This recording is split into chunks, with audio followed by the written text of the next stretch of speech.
All right, guys, you asked for me to bring back my final points. Well, I have a final point for you tonight. It's not just politics that's corrupt and insane. It's not just politicians that are corrupt and insane. I sit here today, very sad to say to you that our entire country feels like it's in the grips of some kind of demonic force.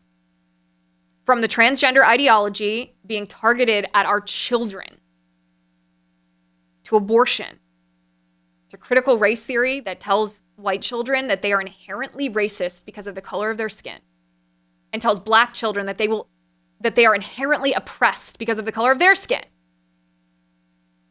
to other forms of Marxism and communism, to this anti-natalist, anti-child movement, to the celebration of hedonistic and often perverted sexual hookups, to the desecration of marriage.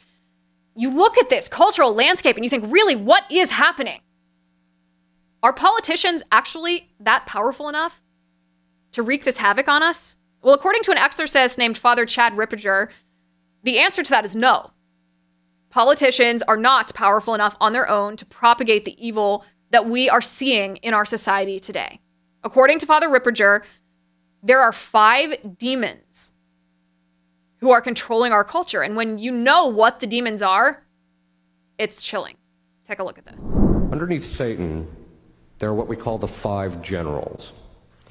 The 5 generals are the 5 demons that are immediately hierarchically underneath Satan, and they are the ones who execute his plans. The first demon under him is Baal. His principal function is to get cultures to succumb to impurity, primarily through fornication. After that, then what happens is the culture, the next 3 demons show up. The first is Asmodeus. He's the demon of homosexuality in men.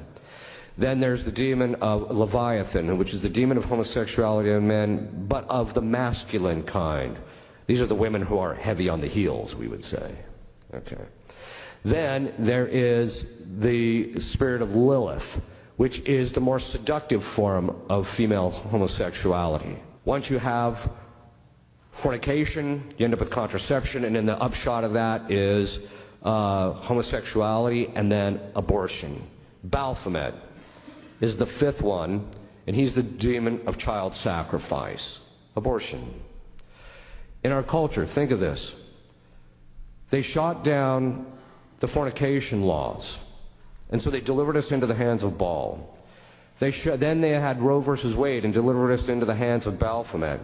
And then they allowed gay marriage, and so now our country politically is in the hold of the top 5 demons in hell other than Satan.